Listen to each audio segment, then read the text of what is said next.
अस्सलाम वालेकुम व्यूअर्स, मैं हूं मलिक कैसर और मेरी आज की वीडियो में हम गोल्डन हैंडशेक या टर्मिनेशन बेनिफिट की बात करेंगे।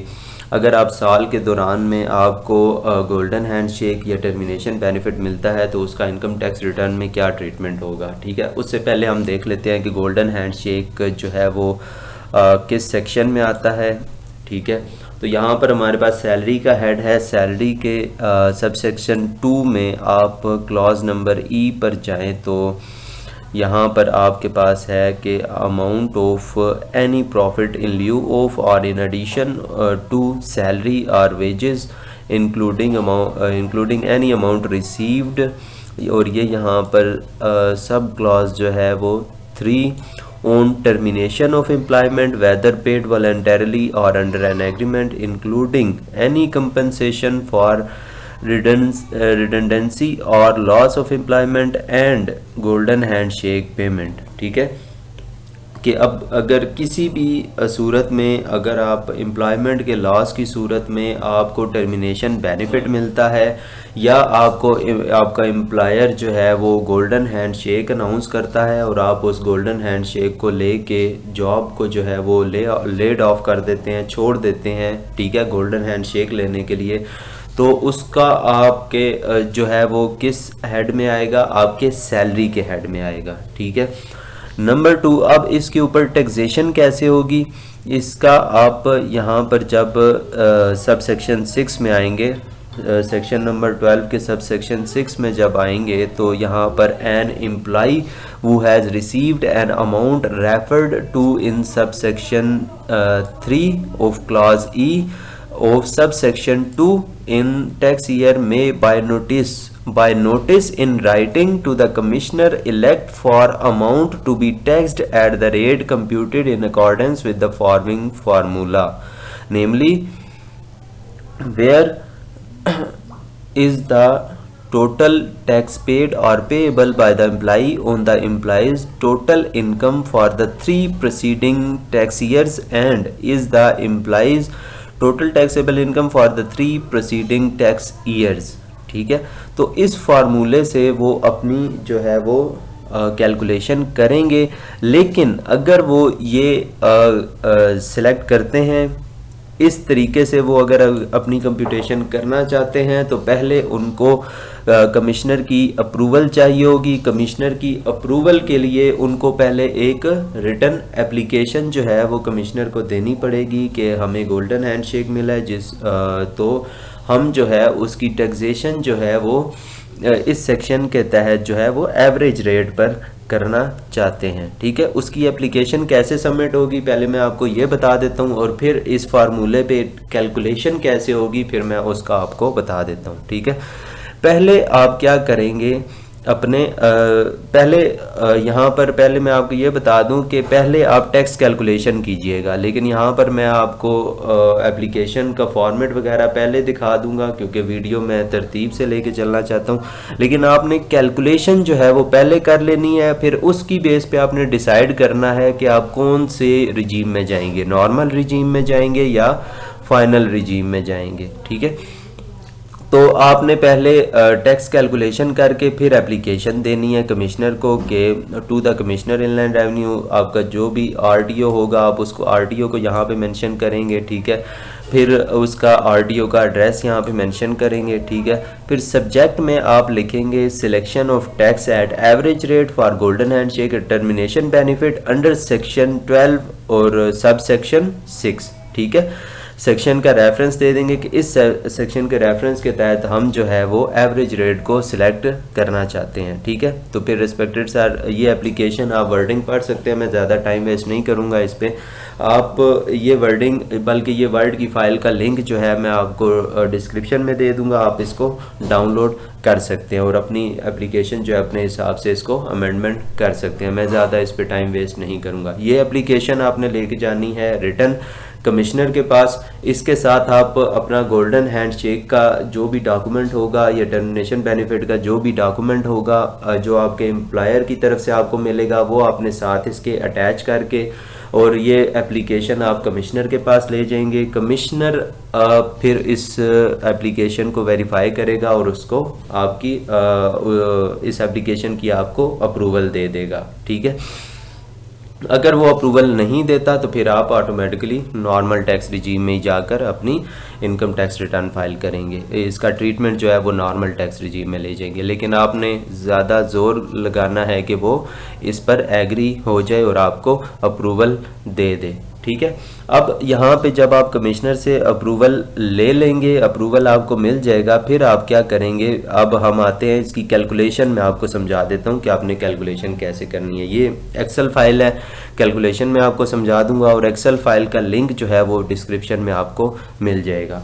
आपने क्या करना है, सबसे पहले अब यहाँ पर जब हमने ये ऑर्डिनेंस का ये सब सेक्शन 6 पढ़ा था तो इसमें उन्होंने कहा कि एवरेज फार्मूला क्या होगा, is the total tax paid और average payable by the employ on the employees total taxable income for the 3 preceding tax years. ठीक है, तो अब हमने यहाँ पे 3 ईयर्स का टैक्स और 3 सालों की इनकम जो है उसको हमने एक्सेल पे लिख लेना है। ठीक है, ये यहाँ पे मैंने 3 सालों की सैलरी लिख ली। सैलरी नहीं, इसको आप टैक्सेबल इनकम कर दीजिए। ठीक है, जितनी भी आपकी इनकम होगी, मतलब मे भी हो सकता है कि आपकी इनकम जो है वो सिर्फ सैलरी से ना हो, बीच में और भी कोई सोर्स हो, तो जितनी भी टैक्सेबल इनकम होगी आपने उसको यहाँ पर लिखना है। और फिर उस साल के अंदर आपने जितना टैक्स उस इनकम पे दिया होगा, लेट सपोज इसके इनकम पे हमने इतना टैक्स दिया, तो उस इनकम पे जितना आपने टैक्स दिया होगा वो आपने यहाँ पर लिख लेना है। ठीक है, ये अब आपके पास 3 सालों का डाटा आपने इस तरह गैदर कर लेना है। लेट सपोज ये मैंने जो है वो एक वैसे डाटा आपके लिए बनाया है एज ए मेमो। तो लेट सपोज के 7 लाख जो है हमारी 2019 में इनकम थी, फिर 2020 में वो 7,70,000 हो गई, 2021 में 8,47,000 हो गई। तो ये और इस इनकम पर हमने इतना इतना टैक्स जो है वो इन सालों में दिया है। आप अपनी टैक्स जो है वो इनकम टैक्स रिटर्न से भी वेरीफाई कर सकते हैं कि आपकी टैक्स एबल अमाउंट क्या थी और उसके ऊपर आपने टैक्स कितना दिया था। ठीक है, तो आप वो जो अमाउंट्स हैं वो आप यहाँ पर लिख लेंगे। ठीक है, अब आ जाते हैं 2022 पर, और 2022 में आपकी जो नॉर्मल सैलरी होगी वो कितनी होगी वो आप यहाँ पर लिख लेंगे, जितनी आपकी 12 महीनों की बनती है। ठीक है, और उसके ऊपर टैक्स जो है वो इतना होगा।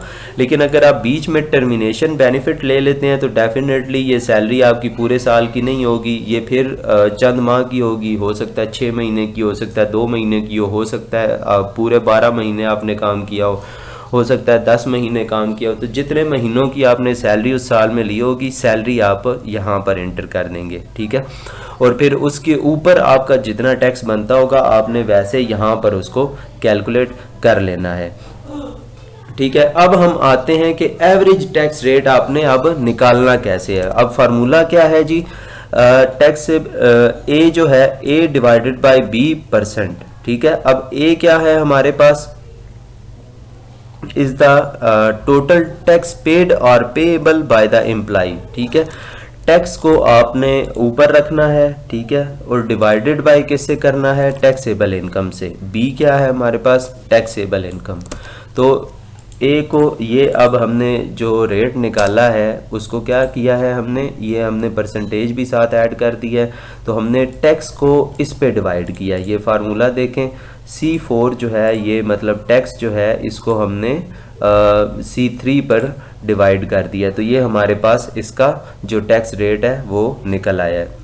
इसी तरह हमने 20 का भी टैक्स रेट निकाल लिया, सी का भी 2021 का भी टैक्स रेट निकाल लिया। ठीक है, और अब हमने एवरेज रेट इनका निकालना है कि इन तीनों का एवरेज क्या है। एवरेज निकालने के लिए आप इन तीनों रेट्स को प्लस करेंगे और 3 पे डिवाइड कर देंगे।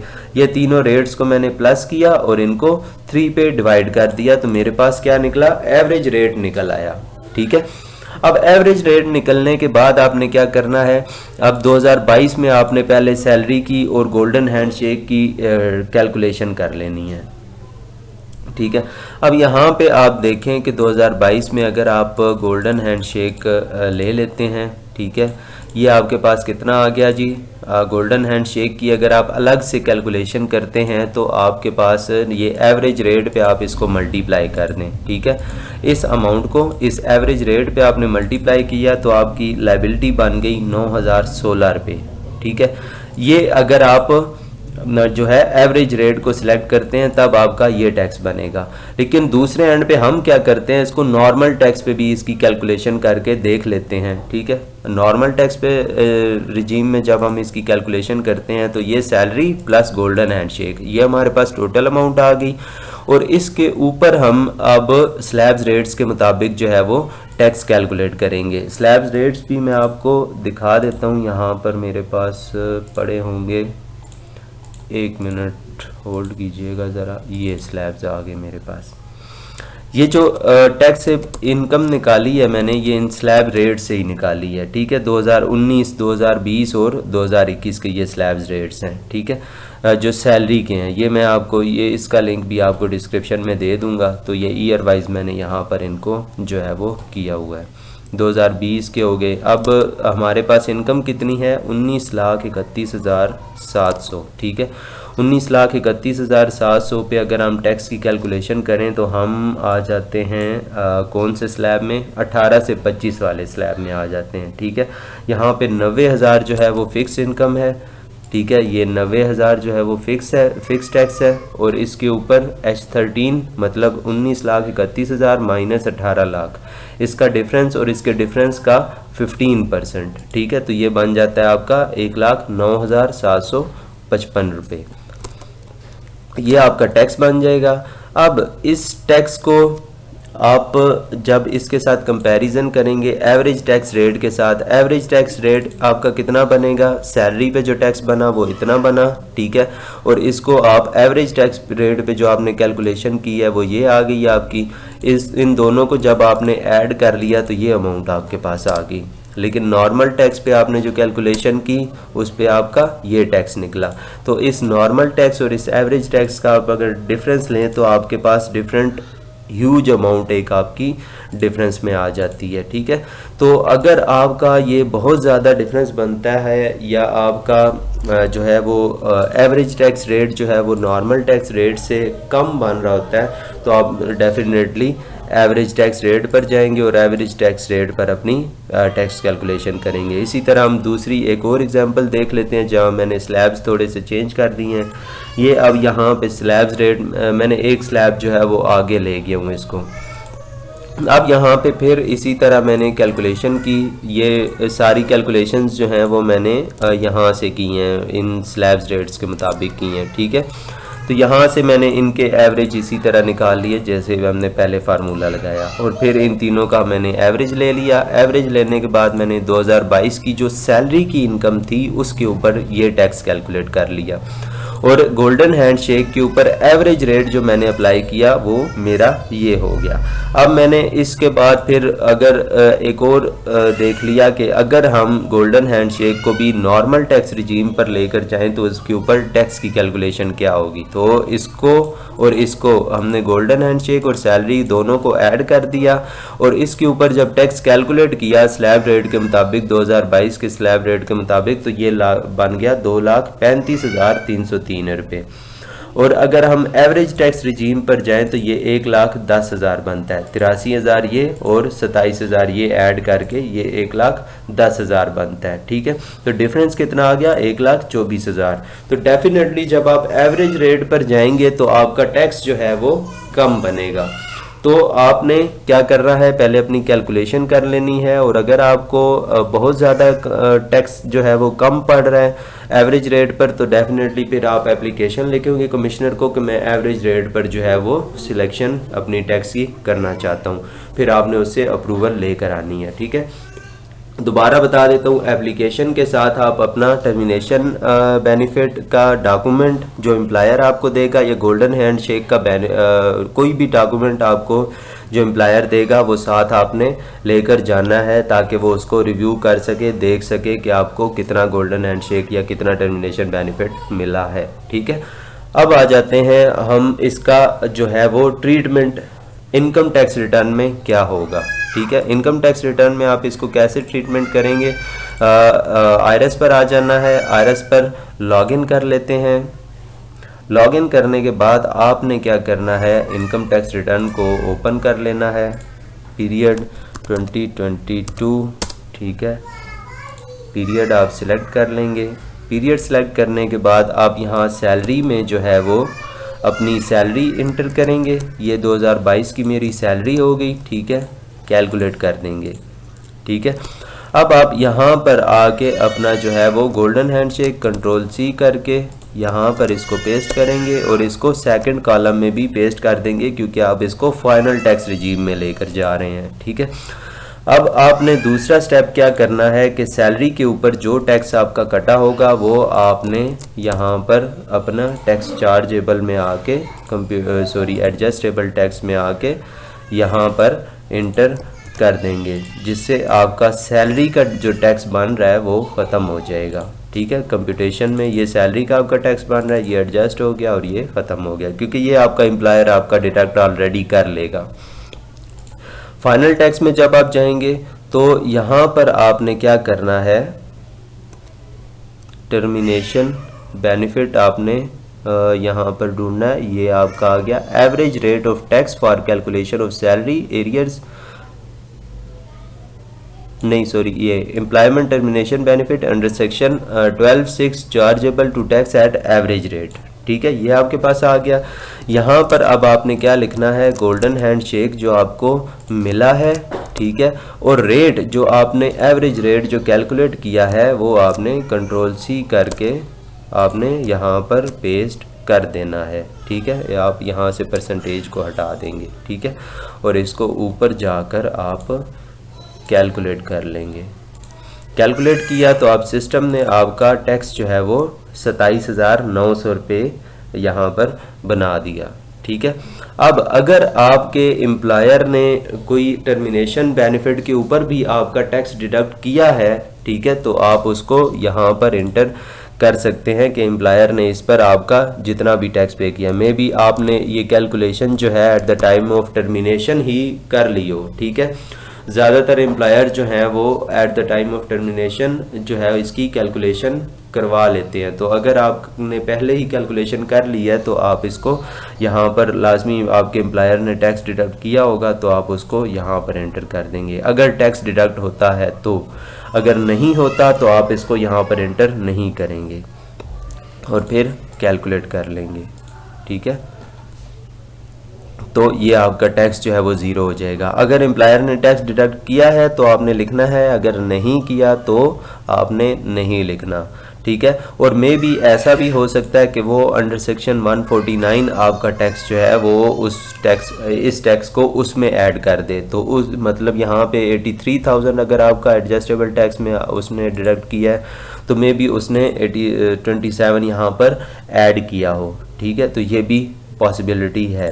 तो इस तरह आपने इसका ट्रीटमेंट करना है। इसके बाद आप वेल्थ स्टेटमेंट में अमाउंट को कैसे लेके जाएंगे, आपने क्या करना है, 17,30,000 जो अमाउंट है इसको आप वेल्थ स्टेटमेंट में रिकन्सिलिएशन में नॉर्मल टैक्स रिजीम में लिखेंगे। ठीक है, और जो 10 लाख अमाउंट है आप उसको जो गोल्डन हैंडशेक या टर्मिनेशन बेनिफिट आपको मिला है वो आप यहाँ पर लिखेंगे। ठीक है, फाइनल फिक्स टैक्सेशन में। तो ये था गोल्डन हैंडशेक का ट्रीटमेंट। अगर आपको वीडियो पसंद आई हो तो चैनल को सब्सक्राइब ज़रूर कीजिएगा और वीडियोस को लाइक शेयर और कमेंट ज़रूर कीजिएगा। शुक्रिया, अल्लाह हाफिज़।